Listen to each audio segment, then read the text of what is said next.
Dear student, today we are discuss about plus 2 biology chapter 4 reproductive health. In this lecture we cover about the medical termination of a pregnancy, जिसको हम MTP बोलते हैं, and STD sexual transmitted disease.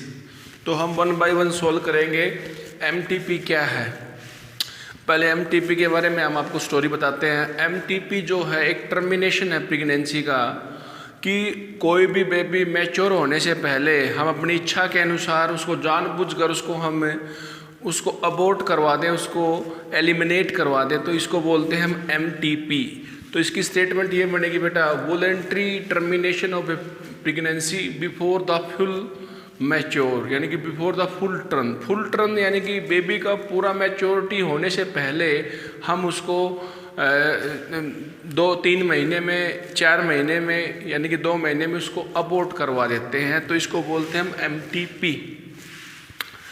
देखिए MTP जो है वो India के अंदर 1971 के अंदर इंडिया ने इसको लीगलाइज कर दिया। भाई इसको अथॉरिटी दे दी, लेकिन कुछ कंडीशन के अनुसार। जैसे MTP किस केस में करें, ये लीगल है ये, नहीं तो ये इलीगल कंसेप्ट है। तो किस में, यदि किसी कॉन्ट्रासेप्टिव के फेलियर से या रेप के कारण प्रेगनेंसी जनरेट हुई है तो आप MTP करवा सकते हो, टर्मिनेट करवा सकते हो प्रेगनेंसी को। दूसरा ये पता रखा है स्टूडेंट कि MTP जो है वो यदि बेबी की प्रेगनेंसी, मदर की प्रेगनेंसी यदि बच्चे को और बेबी को दोनों के लिए हार्मफुल है तो आप MTP करवा सकते हो। यानी कि कॉन्ट्रासेप्टिव के फेलियर से MTP अलाउ कर रखी है, रेप के कारण MTP अलाउ है। यदि मम्मी और बच्चे को दोनों को यदि खतरा है तो आप MTP करवा सकते हो। It is legalise in some special conditions. It is legalized by the government of India in 1971 under the strict condition to avoid the misuse। ठीक है, तो मैं MTP की सबसे पहले डेफिनेशन बताता हूँ बेटे क्या है। It is the voluntary termination of a pregnancy. It is the voluntary termination of a pregnancy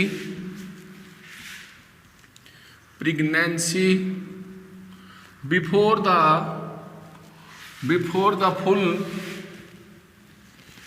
the full turn, यानी कि बेबी आपका फुल टर्न का नहीं हुआ है तो उस केस में आप उसको अबॉर्ट करवा सकते हो अपनी इच्छा के अनुसार। या उसमें कोई कोई जेनेटिक, जैसे आजकल अल्ट्रासाउंड है तो उसमें यदि कोई डिफेक्ट है, हार्ट बीट नहीं बन रही है, उस केस में अबॉर्ट करवा सकते हो।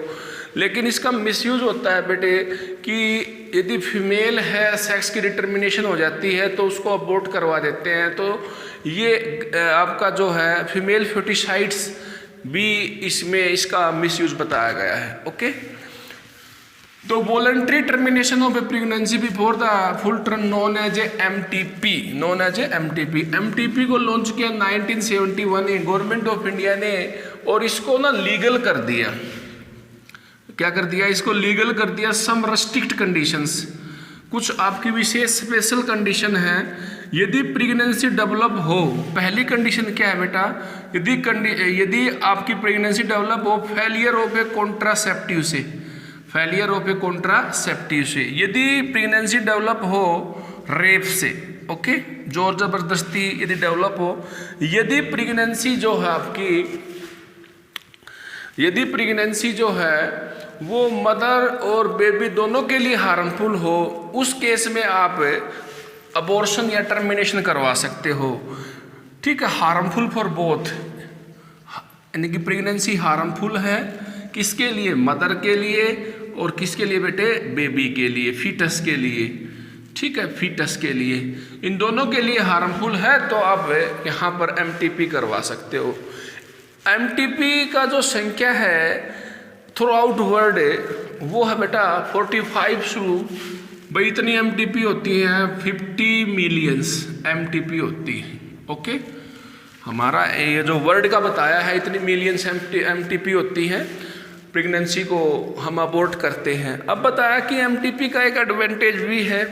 एमटीपी जो है पॉपुलेशन कंट्रोल करती है, टू कंट्रोल द पॉपुलेशन, ये इसका एडवांटेज भी है।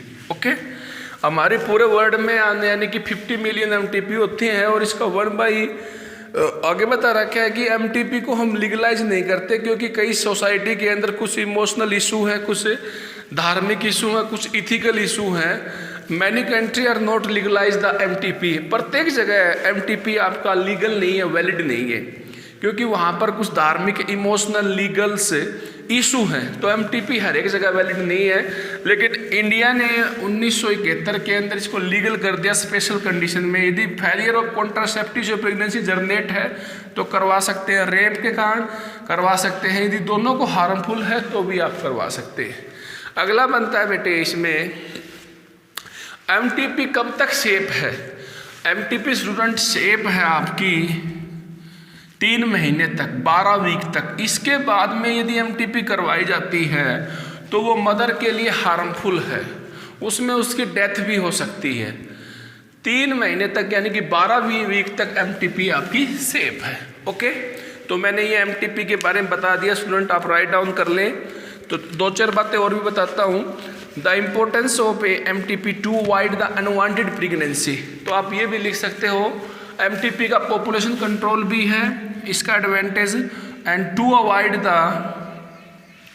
अनवांटेड प्रेगनेंसी, जो अनवांटेड जो प्रेगनेंसी है उससे हम बच सकते हैं जो फेलियर ऑफ कॉन्ट्रासेप्टिव से हुई है। ओके, एमटीपी जो है आपका, ये मैंने आपको बता दिया कि प्रेगनेंसी लगातार कई बार कंटिन्यूस हो जाती है और बेबी के लिए और मदर के लिए दोनों के लिए हार्मफुल हो जाती है। तो डॉक्टर 5-6 डॉक्टरों की टीम होती है, वो फिर करती है कि भाई एमटीपी होगी, ऑफिशियली रिकॉर्ड होगा उसका, ठीक है ना। तो ये बता रखा है यहाँ पर इसमें एमटीपी के बारे में। फीटल यदि फीमेल है, it is allowed by the MTP practitioner are danger for the mothers and the fetus. Amniocentesis एक टेक्निक है, वो मैंने पहले बताई थी आपको, लेकिन स्टूडेंट अब हम डायरेक्ट पॉइंट पे चलेंगे जिसको हम बोलते हैं सेक्सुअल ट्रांसमिटेड डिजीज। ये एमटीपी के बारे में आपका जो एनसीईआरटी वाला टॉपिक था वो कंप्लीट हो चुका है। सेक्सुअल ट्रांसमिटेड डिजीज के 3 नाम हैं, इसे हम वीडी के नाम से भी, reproductive tract infection, reproductive tract infection के नाम से जानते हैं, एसटीडी, वे बीमारियां जो सेक्सुअल कॉन्टैक्ट से इन्फेक्टेड पर्सन के साथ यदि सेक्सुअल कॉन्टैक्ट हो जाए तो हेल्दी पर्सन को हो जाती है, उन्हें हम एसटीडी के नाम से जानते हैं, सेक्सुअल ट्रांसमिटेड डिजीज। तो मैं कुछ इसके बारे में थोड़ा आइडिया दे देता हूँ बेटा। एसटीडी क्या है? सेक्सुअल ट्रांसमिटेड डिजीज है, वर्निएबल्स डिजीज के नाम से भी जानते हैं, जिसे रिप्रोडक्टिव ट्रैक इन्फेक्शन के नाम से भी जानते हैं। जो भी रिप्रोडक्टिव ट्रैक्स में इन्फेक्शन होगा तो वहाँ पर नॉर्मल सिम्टम्स भी होंगे, इन्फेक्शन ज़्यादा बढ़ जाएगा तो और ज़्यादा भी सिम्टम्स पैदा होंगे। नॉर्मल्स में क्या होता है? इचिंग होती है, कुछ लिक्विड, जो फीमेल रिप्रोडक्टिव ट्रैक्स है, मेल है, वहाँ पर रेडनेस आ जाती है और इचिंग होती है और वहाँ पर स्वेलिंग भी हो जाती है। क्लियर है मेरी बात? और इसके बाद में कुछ फ्लूइड निकलता रहता है, ठीक है, यहाँ पर पेन भी होता है, स्वेलिंग आ जाती है, कुछ कॉम्प्लिकेटेड भी हैं आपके एसटीडी के सिम्टम्स से, जैसे कि आपका मैंने बताया कि पल्विक इन्फ्लेमेटरी डिजीज, ये फीमेल की रिप्रोडक्टिव ट्रैक की डिजीज है, वहाँ पर इन्फेक्शन हो जाता है फीमेल के अंदर। अगला बता रखा है इन्होंने अबॉर्शंस, स्टिल बर्थ जो है आपका जिसे मिसकैरेज बोलते हैं वो हो जाता है। इक्टोपिक प्रेगनेंसी का मतलब यहाँ पर स्टूडेंट ये है, प्रेगनेंसी यूट्रस में न रहकर दाएं बाएं कहीं और कहीं हो जाती है, तो उसे हम इक्टोपिक प्रेगनेंसी बोलते हैं। तो हम स्टार्टिंग से बताएंगे क्या क्या आपको ने स्टडी करना है इसमें। एसटीडी के 3 नाम है, इसे हम वीडी डिजीज भी बोलते हैं, इसे रिप्रोडक्टिव ट्रैक इन्फेक्शन के नाम से, रिप्रोडक्टिव ट्रैक इन्फेक्शन के नाम से भी जानते हैं। ठीक है, ये तो आपको पहले से ही पता है स्टूडेंट है। एसटीडी डिजीज कौन सी है, जैसे एड्स हो गया, गोनरहा, सिफिलिस, हेपेटाइटिस, ठीक है, HIV, ये आपकी ना जेनिटल वार्ड, जेनिटल हर्ब्स, ये आपकी सेक्सुअल ट्रांसमिटेड डिजीज है। ये यदि किसी पर्सन को होंगी, हम उसके कांटेक्ट में आएंगे तो हमें भी हो जाएंगी। एसटीडी के नाम से इसको हम जानते हैं। देखिए क्या बता रखा है, स्टेटमेंट सुनिए। देखिए student, the disease that are transmitted through the sexual intercourse known as a STD, यानी कि सेक्सुअल इंटरकोर्स, यानी कि डिजीज दैट आर ट्रांसमिटेड, फैल जाती हैं वे बीमारियां, disease that are transmitted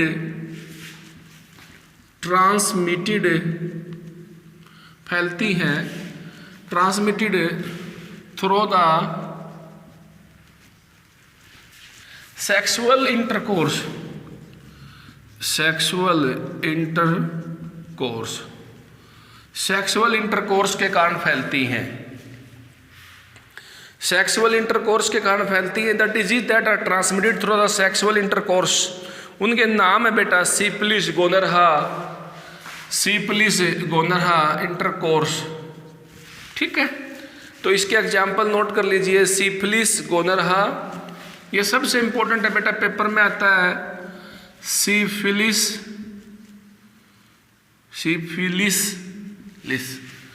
syphilis और आपका गोनर, जेनिटल हर्ब्स, जेनिटल वार्ट, ये बहुत इंपॉर्टेंट है। जेनिटल हर्ब्स, इसी का आगे है जेनिटल वार्ट्स, ये रिप्रोडक्टिव ट्रैक्ट की आपका इन्फेक्शन है। गोनेरहा, ठीक है, ये आपकी रिप्रोडक्टिव ट्रैक इन्फेक्शन है। HIV आपका हो गया syphilis, HIV, hepatitis B,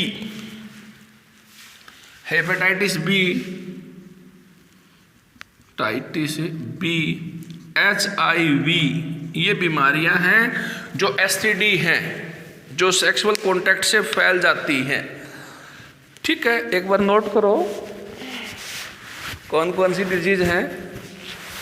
गोनेरहा, syphilis, ये बैक्टीरिया से फैलती हैं। जेनिटल हार्प से और आपका ये भी बैक्टीरिया से फैलता है। Ward and trichomonas, hepatitis B, HIV से एड्स फैलता है, ठीक है। तो ये मैंने बता दिया कि वे बीमारी जो सेक्सुअल कॉन्टैक्ट से फैलती है उन्हें हम STD, VD और आपका RTI के रिप्रोडक्टिव ट्रैक इन्फेक्शन के नाम से जानते हैं।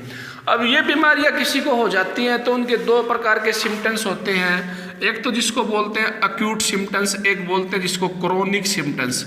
ये ज़्यादा होते हैं, ये शुरू में होते हैं। अक्यूट का मतलब अर्ली सिम्टम्स, जो शुरू में हुए।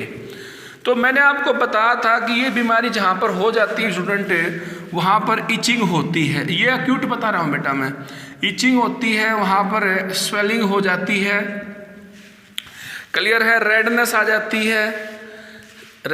जाती है, स्वेलिंग हो जाती है, पेन होता है और कुछ लिक्विड निकलता है, फ्लूइड डिस्चार्ज। स्टूडेंट ये लिख रहा है NCERT के अंदर सारी बातें, फ्लूइड डिस्चार्ज, वो आँचे भी आप फ्लूइड डिस्चार्ज, ये सिम्टम्स हैं, ये आपके अक्यूट सिम्टम्स हैं। क्रोनिक्स में मैंने बताया था PVI, okay, stillbirth, ectopic pregnancy. Ectopic pregnancy का मतलब प्रेगनेंसी जो है यूट्रस में ना होके और दाएं बाएं कहीं हो जाती है, तो उसे बोलते हैं इक्टोपिक प्रेगनेंसी, जो सर्वाइव नहीं करती। PIV पल्मोनरी के जो आपका जो इन्फ्लेमेटरी PID पल्मोनरी के इन्फ्लेमेटरी डिजीज, जो PID है, ये फीमेल रिप्रोडक्टिव ट्रैक का इन्फेक्शन है, ठीक है। तो इसमें बताया क्रोनिक में इनफर्टिलिटी भी हो सकती है, कैंसर भी हो सकता है, स्टिल बर्थ भी हो सकता है। तो ये बीमारियां हैं, ये क्रोनिक सिम्टम्स हैं।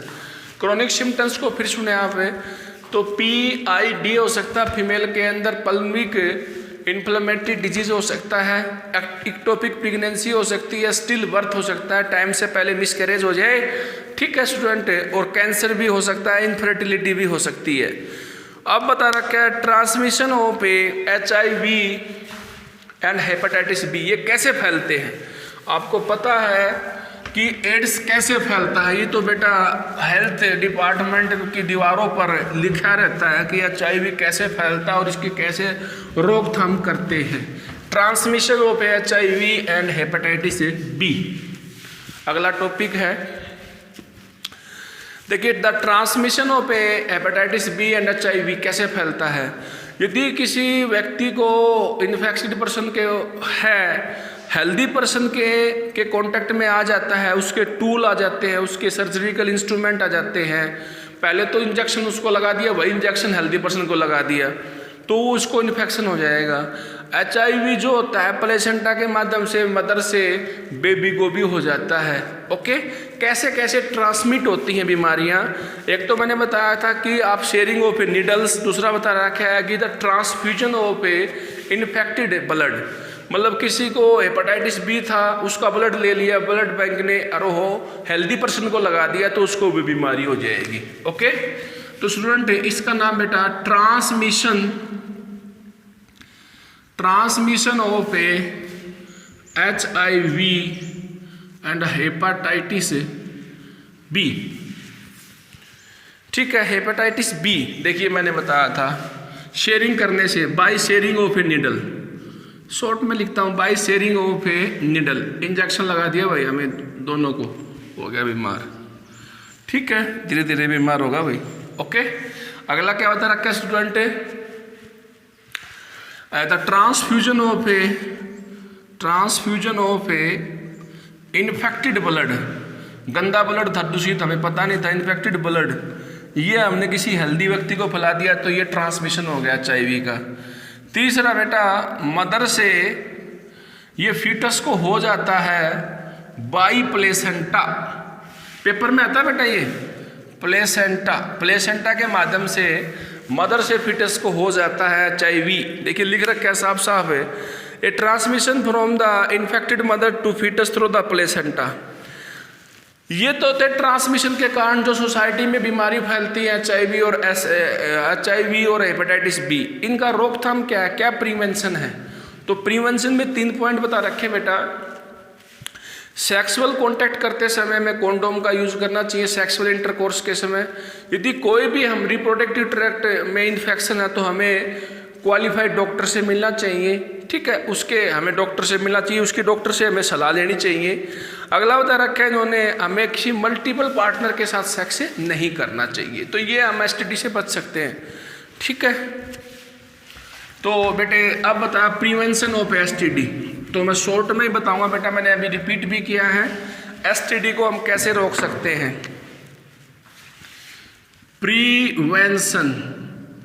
Prevention of A STD, avoid the sex with multiple partner.